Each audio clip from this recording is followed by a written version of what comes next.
इस मुल्क में एक जमात ऐसी है जो महात्मा गांधी के नाम को मिटा देना चाहती है। पहले ये वीडियो देखिए आप।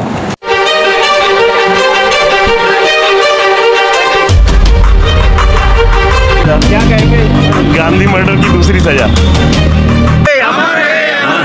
महात्मा नाथूराम गॉडसे।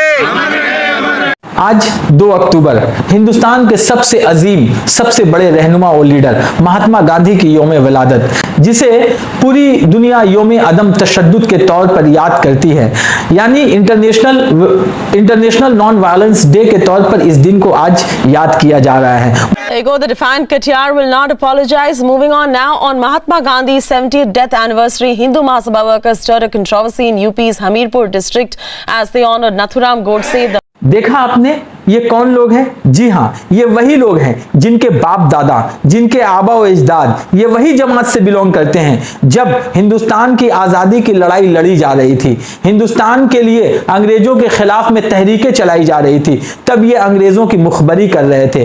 किसी भी तहरीक में इन लोगों ने हिस्सा नहीं लिया। इस पूरी कोशिश में जहां जितनी भी कोशिशें उन्होंने की और जितनी भी तहरीकें उन्होंने चलाई, इस पूरी कोशिश में कहीं पर भी इनके जमात के लोग नहीं थे। न ये जमात थी, जी हाँ, ये जमात थी हिंदू महासभा, ये जमात थी आरएसएस। 1915 में हिंदू महासभा की बुनियाद पड़ी और 1925 में आरएसएस की बुनियाद पड़ी। इन दोनों जमातों ने, इन दोनों तंजीम ने हिंदुस्तान की आजादी की लड़ाई में इनका कहीं जिक्र नहीं मिलता है। किसी भी मौलिक की किताब को आप तारीख के उठाकर देख लीजिए, कहीं भी इनका जिक्र नहीं मिलता। बल्कि इन लोगों ने अंग्रेजों का साथ दिया, बल्कि इनकलाबियों के खिलाफ इन लोगों ने गवाही दी, कोर्ट में गवाही दी। कई इनकलाबियों को इनके कहने पर फांसी हुई। ये इनके कारनामे थे। और आज ये लोग मुल्क हिंदुस्तान में उसी गांधी के नाम को मिटा देना चाहते हैं। आज मुल्क हिंदुस्तान में उसे गांधी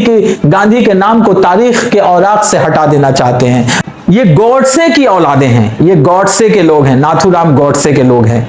ये वो लोग हैं जिनकी जमात ने, जब कांग्रेस आजादी के लिए लड़ाई लड़ रही थी, जब मुस्लिम लीग आजादी के लिए लड़ाई लड़ रही थी, जब कम्युनिस्ट लोग आजादी के लिए लड़ाई लड़ रहे थे, मैंने पहले भी आपको बताया है कि हिंदुस्तान की जो आजादी की लड़ाई लड़ी गई थी, इसकी 3 लहरें थी, इसके 3 धाराएं थी।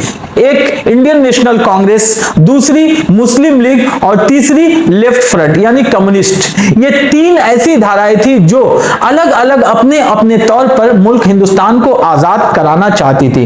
तो इस तीनों तंजीम की सोच और फिक्र अलग अलग थी, नजरियात इनके अलग थे, मगर मकसद एक ही था, हिंदुस्तान की आजादी। किसी हाल में भी हो, किसी कीमत पर भी हो, हिंदुस्तान की आजादी।